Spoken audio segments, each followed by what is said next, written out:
tak pernah beri. Kasih Yesus membabat hatiku, dalam kasih-Mu ku merasa. Dalam kasih-Mu Tuhan, dalam kasih-Mu ku merasa. Dalam kasih-Mu Tuhan, dalam kasih-Mu ku merasa teduh.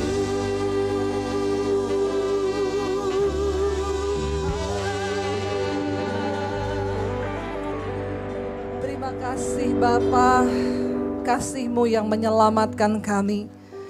Dari Engkau juga kami belajar untuk mengasihi. Dari Tuhan juga kami belajar untuk hidup saling menghargai. Terima kasih Bapa. Terima kasih buat sore ini kami tahu hari ini Engkau yang menjadikan. Bahkan nafas hidup yang masih Tuhan berikan, kami bersyukur.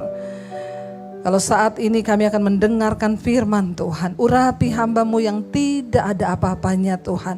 Roh Kudus yang akan berbicara bagi setiap kami.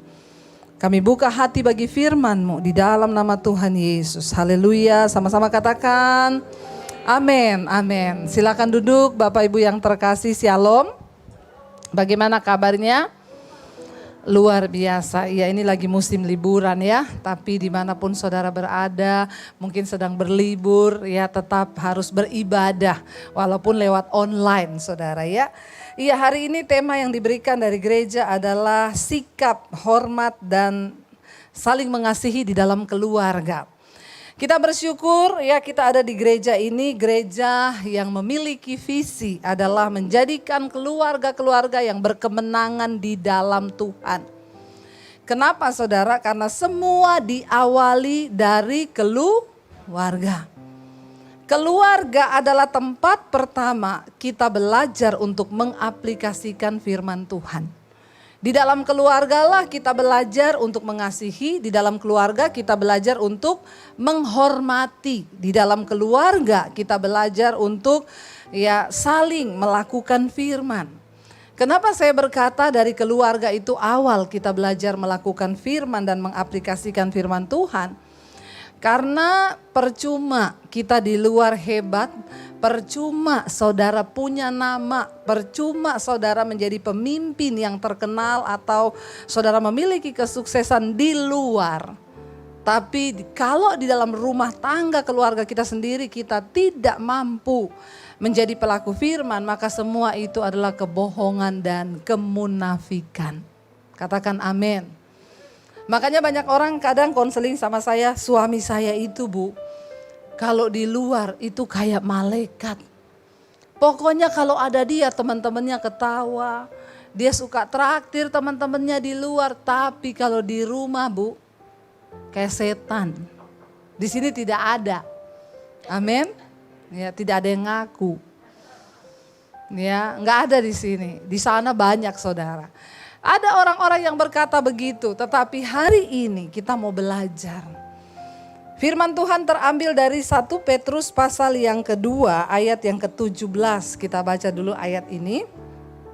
1 Petrus pasal yang kedua ayat yang ke-17. Firman Tuhan berkata demikian. Hormatilah semua orang, kasihilah saudara-saudaramu, takutlah akan Allah, hormatilah raja. Ya, kita ulangi, hormatilah semua orang, kasihilah saudara-saudaramu, takutlah akan Allah dan hormatilah raja. Ayat ini berkata, mari kita belajar menghormati semua orang. Bukan hanya menghormati pejabat. Bukan hanya menghormati orang yang punya nama, tapi kita belajar menghormati semua orang. Karena semua manusia itu diciptakan Tuhan. Amin saudara. Ya, kita belajar dimanapun kita belajar. Saya ini banyak melihat orang Kristen itu yang banyak itu suka tidak hormat ya.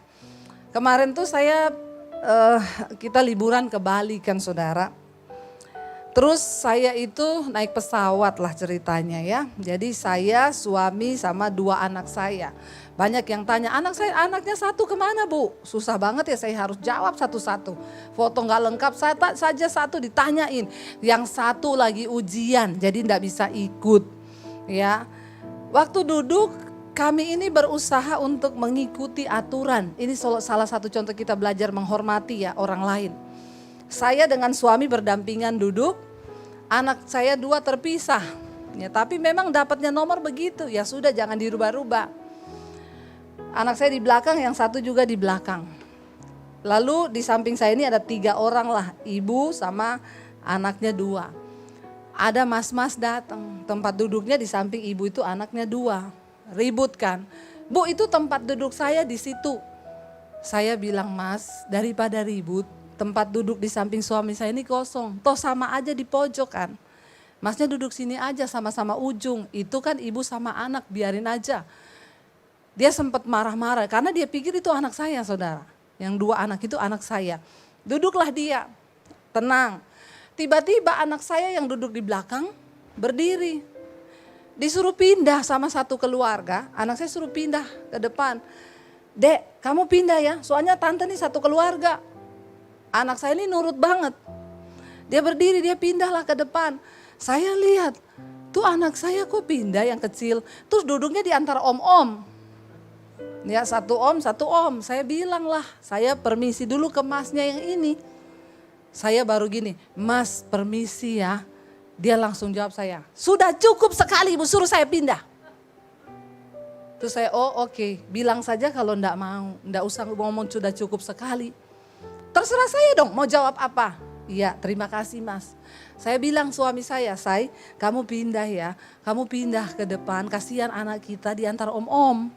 Kamu pindah ke sana aja biar anak itu yang pindah ke sini. Suami saya berdiri, dia pindahlah ke depan. Masnya ngeliatin anak saya datang. Dia mungkin berasa, dia langsung bilang, Bu saya minta maaf ya. Gak apa-apa Mas, itu tadi bukan keluarga saya. Tapi karena saya lihat masnya ribet, berantem sama mereka, saya suruh duduk aja biar aman, terkendali. Nah ini yang anak saya Mas, anak saya juga dipindah sama keluarga belakang. Terus gak ngomong terima kasih lagi, ini orang Kristen yang tidak menghormati orang nih. Saya lihat dia gak ngomong makasih, anak saya suruh pindah. Saya bilang, Dek kamu pindah sini aja. Masnya, iya Bu sorry banget saya tadi salah sangka. Kita belajar saudara, di mana saja kita belajar menghormati semua orang. Ini orang-orang Kristen nih paling banyak. Saya tahu yang suruh pindah anak saya itu orang Kristen itu. Karena dia nggak tahu aja itu anaknya Debbie Buster. Kalau dia tahu pasti saya bawa dalam khotbah ini. Biar dia bertobat kalau dia dengar. Bukan apa-apa, kita ikuti yang sudah ada. Hormati semua yang ada. Ya jadi saya bilang masnya itu bukan anak saya. Iya Bu maaf banget ya Bu maaf. Jadi saya pikir itu anak ibu. Iya anak saya juga dipindah orang Mas. Tapi dia udah gak enak, udah gak apa-apa. Saudara ayat ini berkata mari kita belajar hormati semua orang. Walaupun saudara lebih kaya ada yang lebih miskin jangan memandang rendah. Karena di hadapan Tuhan kita ini semua sama. Mau sama pembantu, mau sopir, mau siapapun kita belajar untuk menghormati semua orang. Ayat ini berkata, kasihilah saudara-saudaramu. Saudara yang bagaimana Bu? Yang baik kan? Walaupun jahat kasihi. Doakan kalau dia dalam kesusahan. Bantu walaupun dia jahat. Kalau kita bisa berbuat baiklah. Karena itu yang Tuhan mau. Kenapa?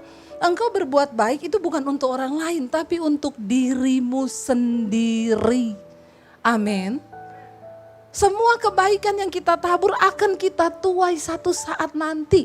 Walaupun kita gak menuai dari orang itu, dari tempat lain Tuhan akan memberkati kita saudara.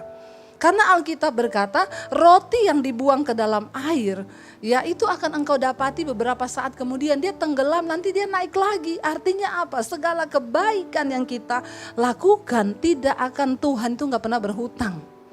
Taburlah benih baik. Nah sekarang temanya adalah sikap hormat dan saling menghargai mengasihi di dalam keluarga. Kalau kita memulai sikap ini di dalam keluarga, saya yakin dan percaya, maka di luar pun kita akan bersikap demikian. Tetapi kalau kita hanya di luar membangun pencitraan, maka kita akan menjadi orang yang Munafik di luar sama di rumah kita berbeda. Nah, saya ingin kita baca sama-sama, mari kita buka Kolose pasal yang ketiga mulai ayat yang ke-18. Saudara, kita bersyukur kita punya Alkitab. Di Alkitab ini semua ada. Yang salah itu kalau orang tidak baca Alkitab, ya. Orang paling bodoh di dunia ini bukan orang yang tidak sekolah, tapi orang yang tidak mengerti kehendak Tuhan. Contoh kemarin ada yang konseling, Bu kok gak direspon-respon ya? Saya bukalah WA-nya. Jadi begini Bu, saya sama istri kita hubungannya sudah tidak enak. Jadi saya iseng Bu, cari kenalan-kenalan di dunia maya. Lalu saya dapat kenalan cewek Bu di dunia maya.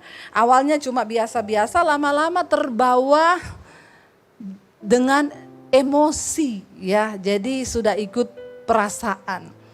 Kami sering teleponan, sering ngobrol. Lalu satu saat saya itu mau putusin dia Bu. Karena saya akhirnya ngaku saya punya istri. Tapi dia menangis Bu. Dia tidak mau putus dengan saya. Terus pertanyaannya sama saya itu begini. Menurut ibu bagaimana ya? Saya balas, bodoh kau. Ya.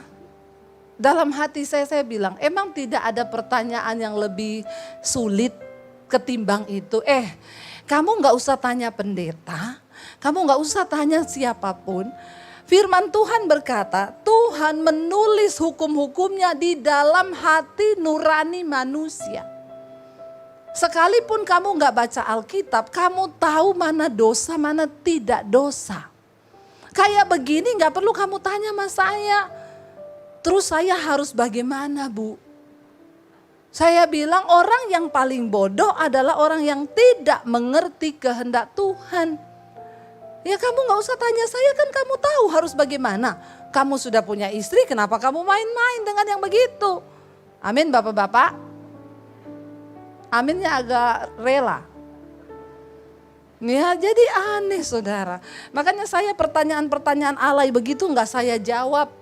Karena sebenarnya saudara tahu jawabannya. Sudah tahu ada aturan di Alkitab, kecuali yang kau gak baca Alkitab. Bangsa Israel ketika dibawa keluar dari perbudakan di tanah Mesir menuju tanah perjanjian, mereka itu belum punya Alkitab. Jadi setiap kali ada masalah tanya ke Musa, konseling ke Musa, masalah keluarga, masalah berantem, masalah apa, semua konseling sama Musa. Nanti Musa tanya Tuhan, Tuhan kasih jawaban, baru dia jawab bangsa itu. Satu kali Tuhan tuh ngomong sama Musa supaya bangsa ini tahu aturan dan tidak usah tanya-tanya kamu. Aku memberikan kepada mereka hukum. Ya ini hukum-hukumku. Lalu Tuhan beri 10 hukum. Ya jangan ada padamu Allah lain, jangan membunuh, jangan bersinah, jangan bersumpah palsu dan lain sebagainya. Kenapa Tuhan memberikan hukum kepada manusia? Supaya hidupnya lebih teratur, lebih tertib. Ya, kita bersyukur di Alkitab itu kita diberikan aturan-aturan di dalam sebuah keluarga.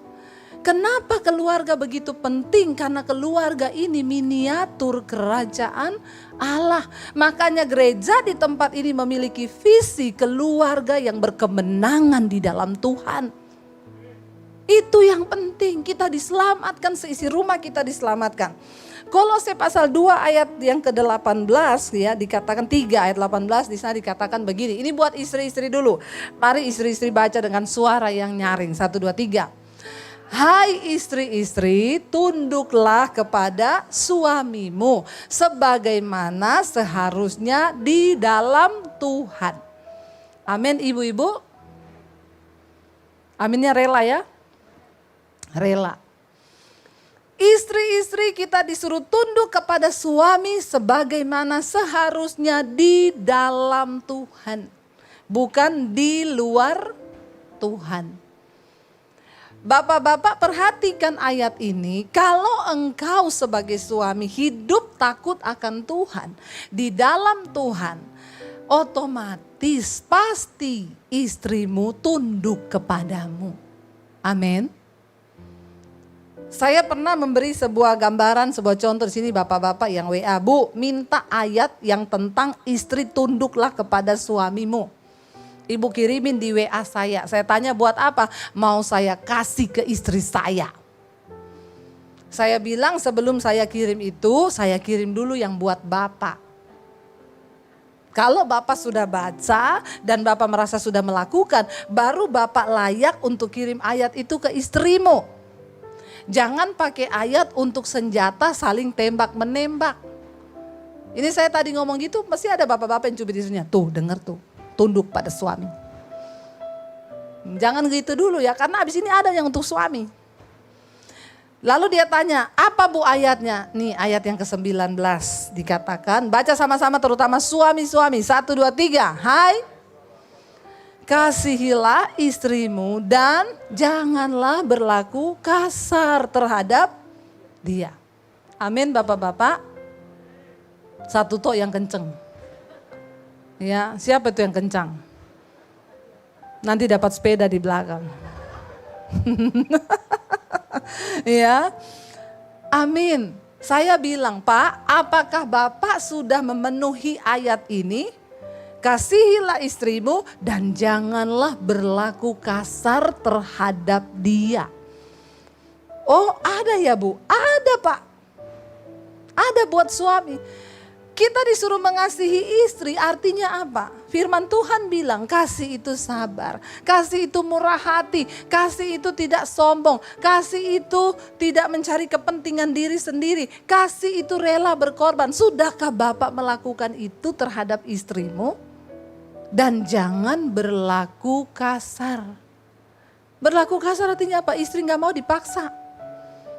Ya, ada istri yang tanya sama saya, Bu, kan ayat itu bilang tunduklah kepada suami ya. Maaf ya Bu, suami saya pernah mau menjual saya ke temennya. Karena kita tidak punya uang. Saya dipaksa, saya gak mau Bu. Dia bilang, hai istri, Alkitab bilang tunduk sama suami. Saya bilang sama suamimu, saya disuruh tunduk sama suami bukan sama setan.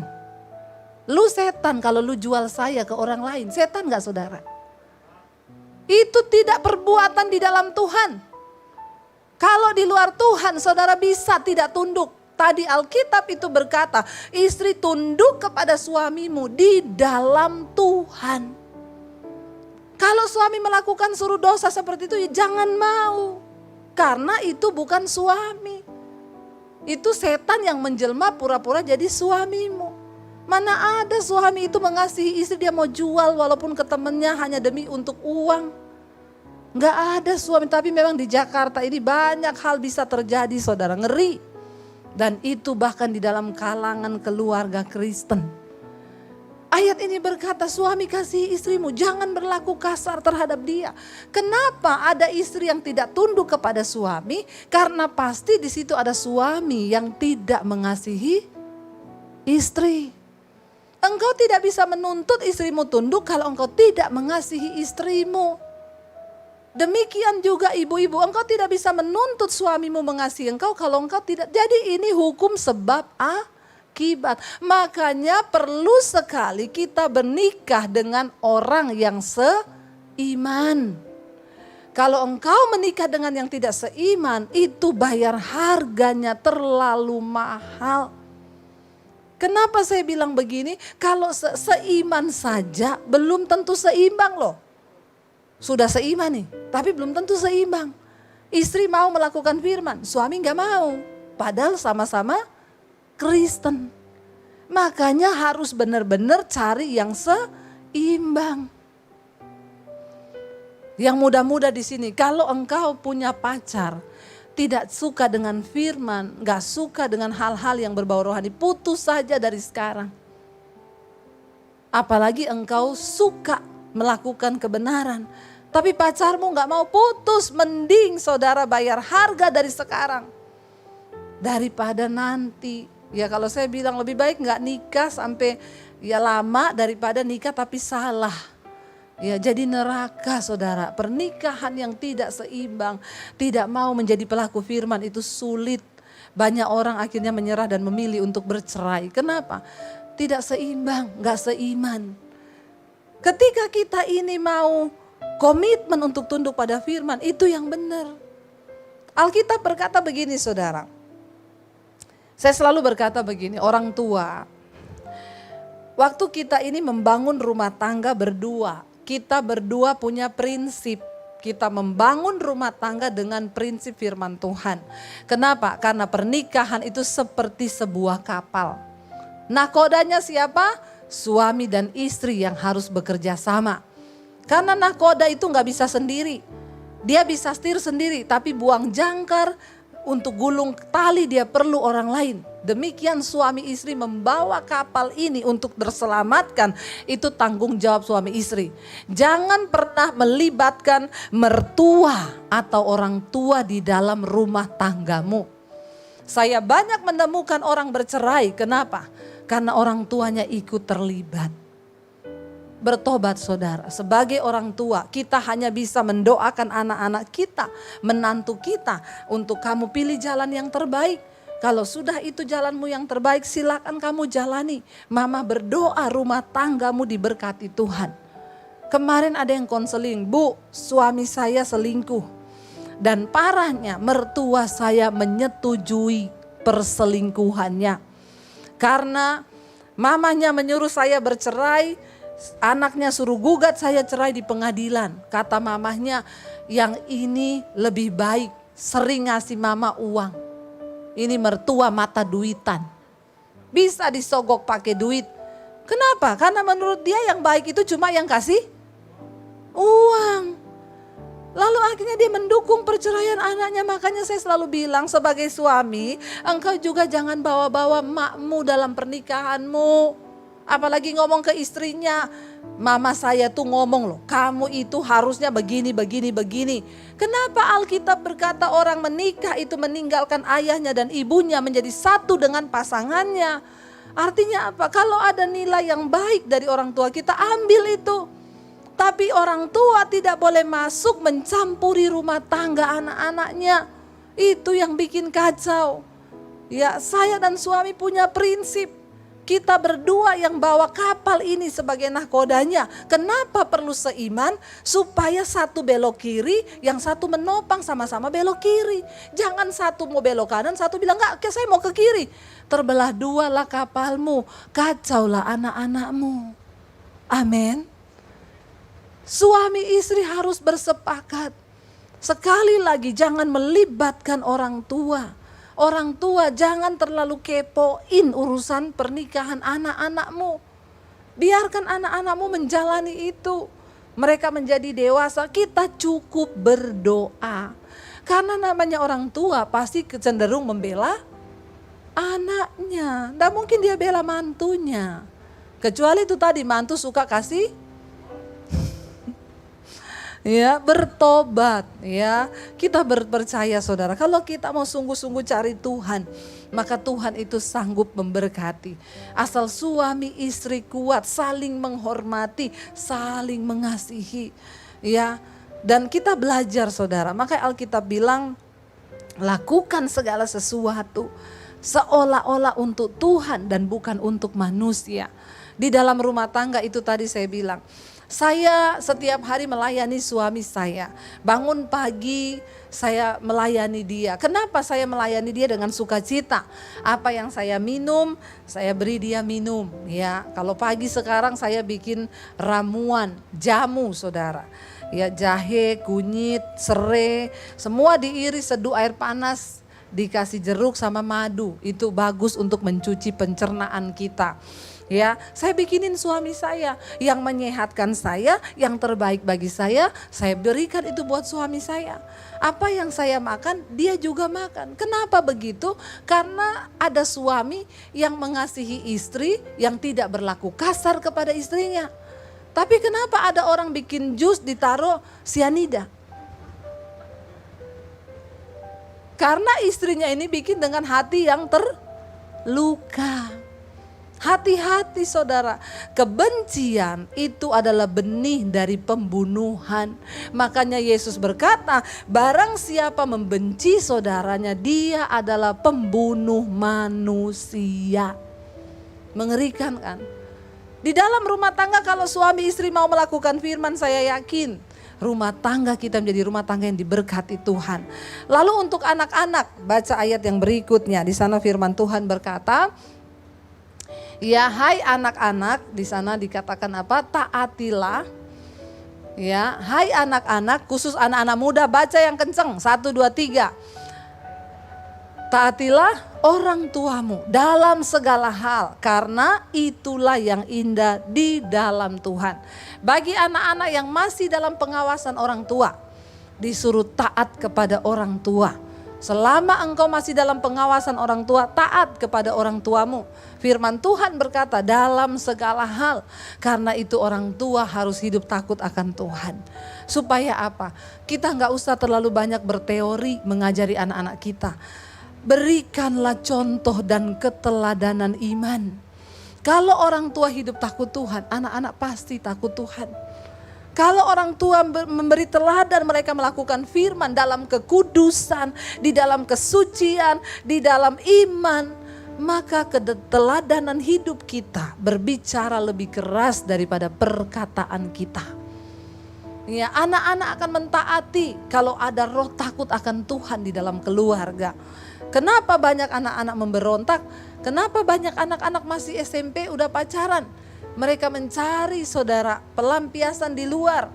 Ya, kalau saya bilang sekarang banyak anak remaja aja sudah jadi simpenan om-om, sugar daddy. Kalau masih muda dan kaya, kalau sudah tua diabetes, daddy sugar. Bapak-bapak diabetes. Ya, jangan jadi bapak-bapak diabetes. Kenapa banyak anak-anak remaja jatuh ke pelukan om-om? Karena dia tidak mendapat perhatian dan kasih sayang di dalam keluarga. Penting bagi kita suami istri hidup dalam rukun bersama, supaya anak-anak kita mendapatkan kasih itu di tengah rumah tangga. Mereka tidak jatuh dalam pelukan. Coba kita lihat ayat yang berikutnya, ini sangat berbahaya. Buat bapak-bapak lagi, baca, memang bapak-bapak banyak ayatnya ini. Ya, karena banyak bapak-bapak tidak bertobat. Ini bapak-bapak yang di sana, bapak-bapak di sini semua, insya Allah. Baca sama-sama bapak-bapak dengan suara nyaring. 1, 2, 3.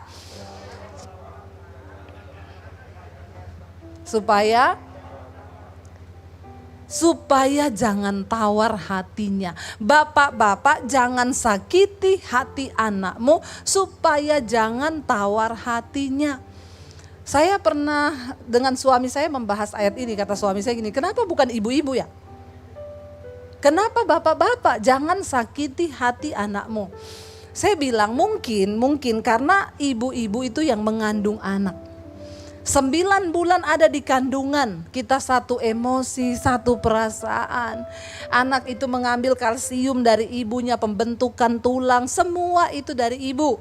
Jadi saudara, ibu walaupun dia marah semarah-marahnya kepada anak, jarang ada anak kepahitan sama ibu. Itu ada ikatan batin. Tapi anak kepahitan sama bapak itu banyak. Kenapa? Karena bapak itu tidak merasakan bagaimana susahnya mengandung seorang anak. Ya, jadi saudara, ketika bapak-bapak menyakiti hati anak, contoh apa?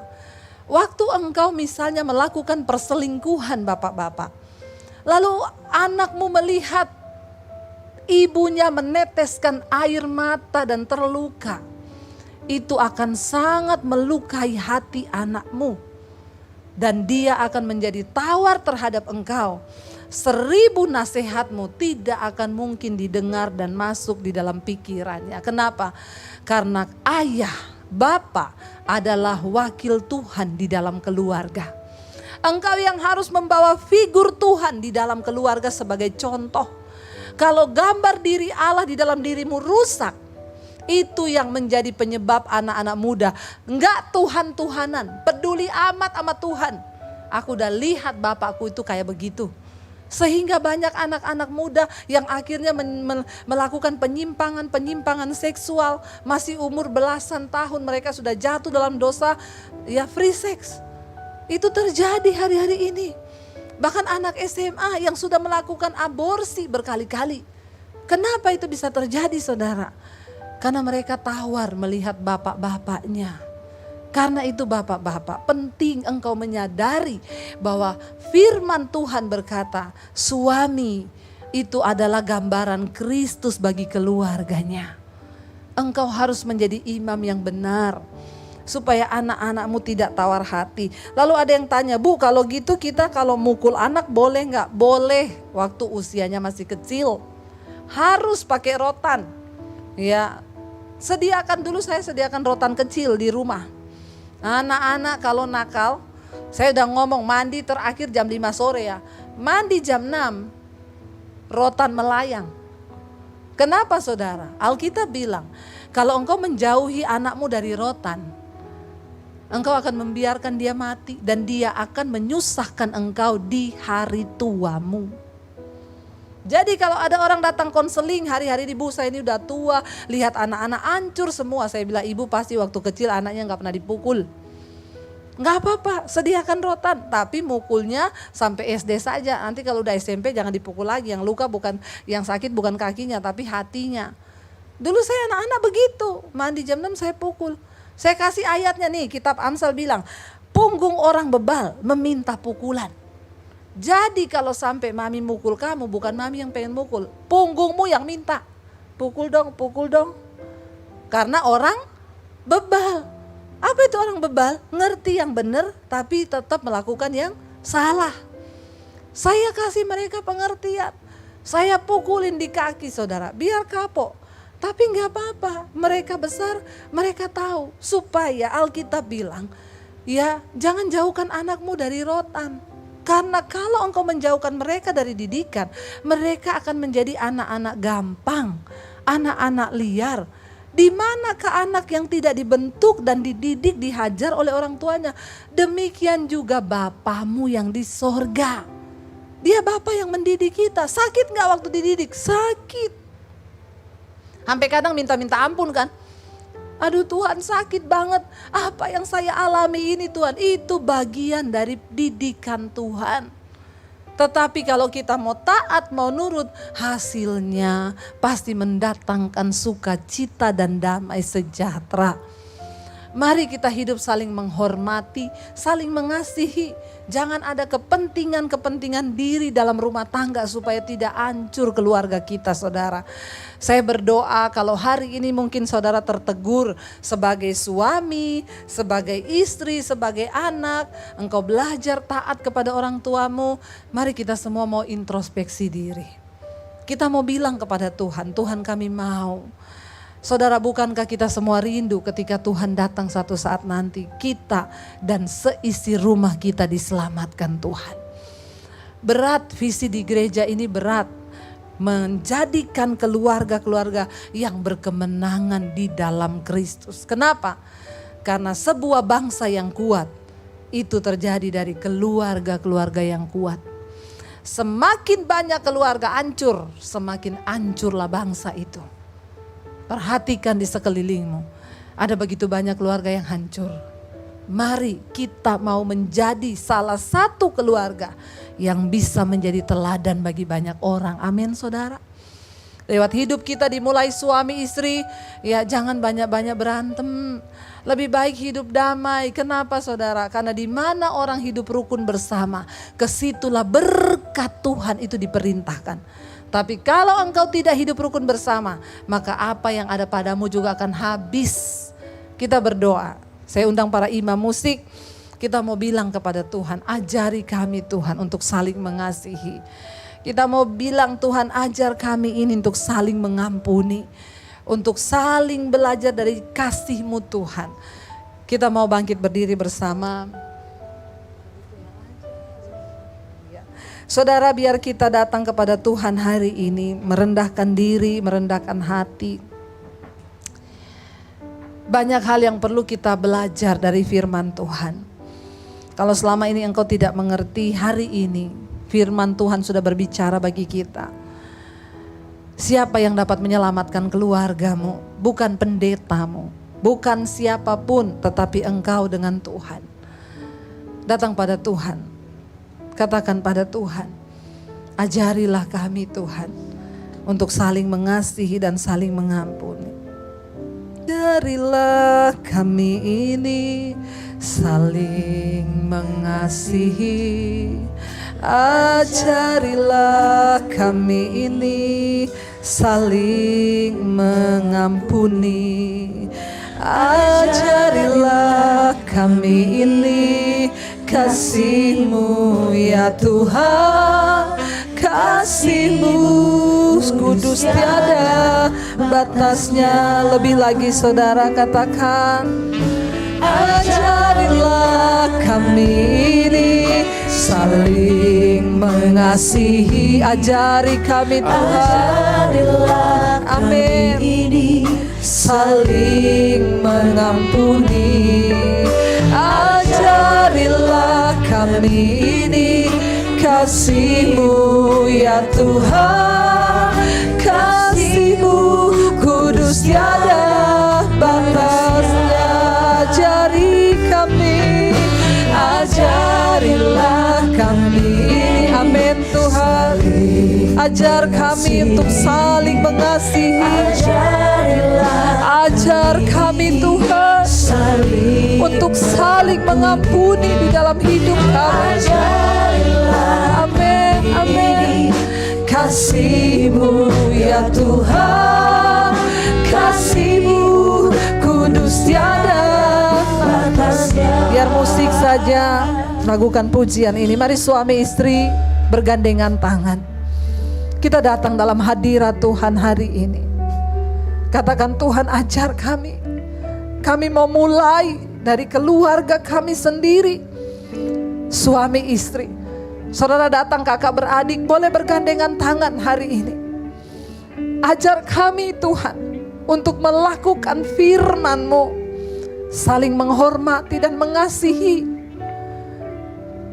Datang pada Tuhan sebagai suami, katakan, aku tahu sekarang bahwa aku dipercaya akan mewakili Tuhan di tengah keluargaku. Mampukan aku Tuhan sebagai suami untuk menjadi imam yang benar, membawa istri dan anak-anak untuk takut akan Tuhan. Sebagai istri, jadikan kami penolong Tuhan.